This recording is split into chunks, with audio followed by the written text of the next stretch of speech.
We'll talk about a test match session with a lot of event in it, and it's what we saw in what was technically the second session of day one. We lost a session due to a delayed start in a wet outfield, but 111 runs, three wickets, boundaries, and sixes, a half century for Mayank Agarwal, and a very contentious call by the third umpire. All that and more to discuss on ESPN Cricket for Matchday with Wasim Jaffer and Dan Vettori. Let's go to Dan first up. New Zealand would take that, Daniel.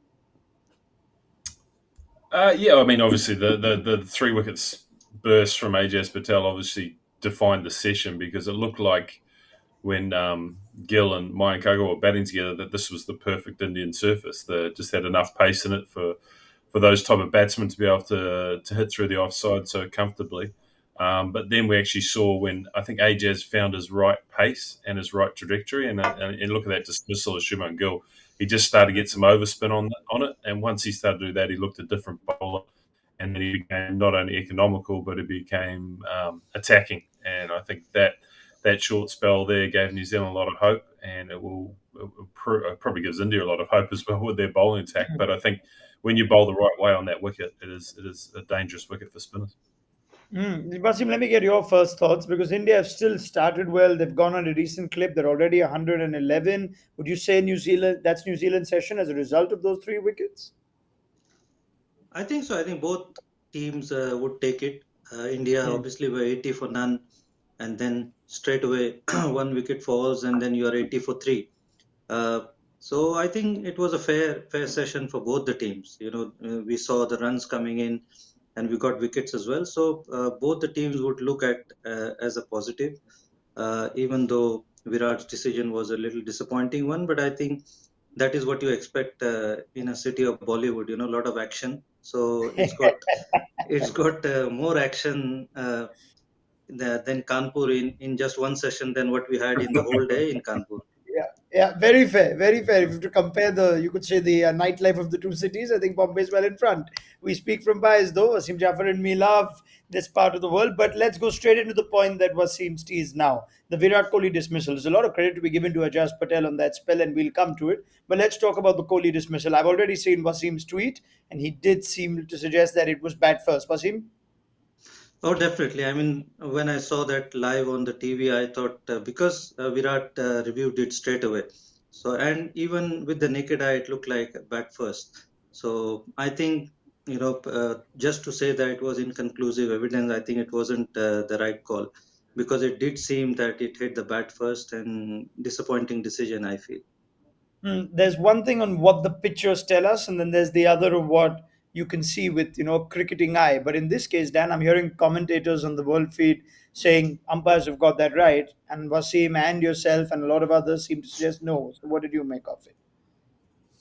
I didn't see Wasim's tweet, but I agree with it because I think it was fairly obvious that he nicked it. I was very surprised that we went through the rigmarole of going through it. But once you get a feel for where the third umpire's head's at, you can see that they're going through the machinations and they realise that they're going to move on to that ball tracking. Or he almost forgot about going to the ball tracking, so Yeah. he was slightly rattled. But look, this is I think a point that needs to be discussed. That there needs to be actually some assistance for the third umpire there because for me it seemed so obvious that it was an inside edge, albeit that it was close. But for one man to just sit there and try and make a decision, such a crucial decision, maybe the match referee can step in and say, "Do you think you've got that right?" Whatever it is, I think we've seen it happen too many times now, where it seems like the third umpire's getting it wrong, and there's no way to pull back from the edge.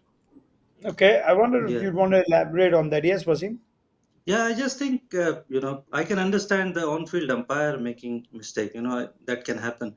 But the third umpire making so many mistakes, even after seeing so many replays, that is disappointing. And Virendra Sharma did had a very poor first test, and that form continues for him as well. What would you say though to the alternate opinion, one that we're hearing, Dan, from your compatriot Simon Dool in the commentary box, where he says he's got that absolutely right, and he went on about it for a while. El Shiv Ramakrishnan agreed with it. So there are former Test cricketers here who believe the umpires got that right. What do you say to that view? Former Test cricketers can be wrong sometimes. Um, Yeah. look, I think I think what we get caught up in is following the protocols as opposed to getting the Hmm. decision right. And they were right to point out that the on-field umpire and the third umpire followed the correct protocols. You've got to have clear a clear evidence to overturn the decision, and the third umpire decided there wasn't clear evidence. Whereas I suppose Wazzy, myself, and yourself, Ronica, saying it looked pretty obvious to us. And whenever there's slight conjecture, they always err to the side of the on-field umpire's original decision, which I think is wrong. I think they just need to make a decision in isolation and not worry about what the on-field umpire's decision has been prior to that. Hmm. All right. I guess that's where we will leave it. It's funny that India actually lose a review for that too. It's one of those that we'll never be able to get our heads around. But that's it. It's a split verdict for a lot of people. But you have a pretty unanimous one here on the match day panel where we do feel that the umpires got that wrong and Kohli should have every right to be aggrieved. But now let's give full credit to Ajaz Patel. That's a heck of a spell from him to just effectively give New Zealand the edge single-handedly. Dan Vittori came on early. He's bowled nearly half the overs in that session, and he's bowled significantly better than we saw him bowl in the entire contest. Protest. Fair to say. Yeah, I think so, and I think he potentially learned from the Indian spinners where all they did was build pressure, and they built pressure through economy. And I think his first 10 overs went for 14 runs. So once he'd done that, it allowed himself to get in the game, and he'd build a little bit of pressure against some very good Indian batsmen. And I think he did that with his accuracy and his consistency, but he also did it with his fields. And once he had that pressure built, he was able to attack. And the two ball sequence to Shubman Gill is what left arm spinners dream about: the tossing it Mm. up and getting enticing a batsman down.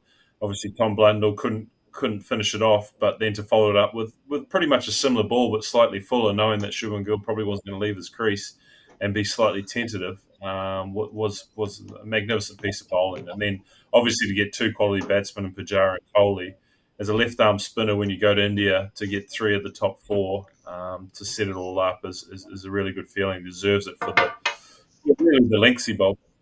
Yeah, yeah. Let's get Wasim Jaffer to break down those wickets and start with Shubman Gill. It's a two-ball wicket, isn't it, Wasim? As Dan points out, the previous ball perhaps contributed to Shubman Gill's wicket. What did you make of it? Yeah, I think he'll be disappointed with that shot. I mean, he got the reprieve in the first delivery, but I think that dismissal he would be really disappointed because it was nothing short. The ball was literally going to the 6-7 stump. He wasn't going to get any runs of that, so he would be disappointed that he played at that ball and ended up with that result. So pretty soft dismissal in my opinion. And is that an opportunity wasted as well from a Shubman Gill? Mayank Agarwal seems to have cashed in, but again, a pretty 40 from Shubman. I'm not sure if that works either way if you have to make a judgment on whether he walks into India's next Test 11.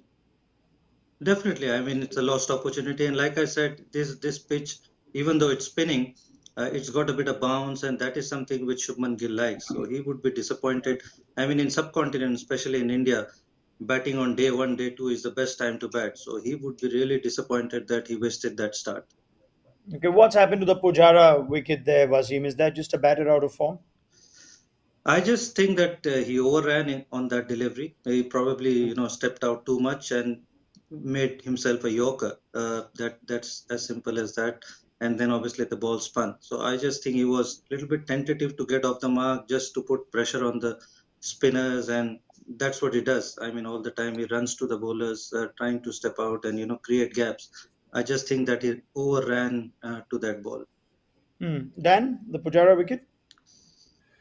Yeah, look, I think it's probably the symptomatic of a batsman who's struggling a little bit. I thought he was a little bit unlucky for a ball on a turning wicket to spin that much to clip his pad and still go onto the stumps. It is unfortunate, but these things tend to happen to batsmen who are trying a little bit too hard, and maybe that shot's not on this surface with how much it is turning. So look, it's going to be tough going for batsmen against spin throughout this Test match. And Pujara gets an opportunity in the next one to show what a quality player he is. But at this stage, everything seems to just be going against him. It is walking down to an Ajaz Patel wise, Wasim, with what we're seeing. Shubman tried it, got reprieve. Pujara went down, got it wrong. But we have Uh, seen sixes. We have seen sixes of Mayank Agarwal as well. Yeah, I think that's how these guys play. Not just because it's a spinning. But Shubman Gill, like I said last time, that like Shubman Gill, Shreya Iyer, they'll always put pressure on the bowlers, and they won't let the bowlers dictate terms. And so is Mayank Agarwal. As soon as the third wicket fell, Mayank Agarwal stepped out and hit him over cover. Next ball, he got a short ball, got four. So I mean, they will put pressure on Ejaz, and they won't let him bowl. Even Shreyash. But I just think, if you remember, Pujara got 100 when India played England in Wankhede on that spinning pitch Hmm. where Graham Swan, Monty Panesar, Yes. far better bowlers. But that's how he plays on any pitches. He backs himself to step out and hit gaps uh, because he doesn't hit ball over the top. That's what his areas of scoring are. And then he sits back and try and cut the ball and all those things. That's his go-to shots. But simply just missed the ball today. Part of the problem could be that he is not in form, so he Hmm. missed it, overran to that ball. Yeah, fair enough. That was a day 100 as well on a pitch that was turning viciously against England. So it takes you back to the best of Pujara. It doesn't work for him now. How much credit should we give Ajaz Patel for the ball to Kohli, though, let alone the decision? Dan, this is a batter who is coming out of the cold, even if he is Virat Kohli. Look, I think it's a classical left arm spinner's dismissal when you're starting to feel good about your bowling, and he just put it on the right area, and because he was actually trying to spin the ball with a little bit of overspin, he got that drift, and it's the drift that more often than not undoes subcontinent batsmen because it's not always about that in these conditions. Normally, it's about what comes off the wicket, but Ajaz has had the ability to get the ball to drift and then straighten. So it was a culmination of a number of good balls, and like I said before, it felt like he's learnt off the Indian bowlers where economy provides wickets and it provides the ability to stay in the Hmm. game. And I think if he can do it even to Mayank, who looks to be aggressive against him, then he can put the pressure back on him. All right. Now, what assessments can we make after this long session of play, Wasim? Is this the kind of typical Bombay test that may move forward very quickly? It does. I mean, on this kind of pitch, things will move quickly. I mean, the batters, if they get in, they'll have to score quickly because if you just spend time, then you will have one of those balls where there's name written on it. Hmm. So I think you need to be aggressive, and once you are in, then you have to make it count because anybody coming in will find it difficult. So you will see some runs, but definitely bowlers will be on top most of the time. But I think as the test goes on, you will see the spin getting a little bit less because the moisture is gone, and then probably on end of day two and day three, then you might see a little bit more spin because the pitch has got wear and tear. Dan?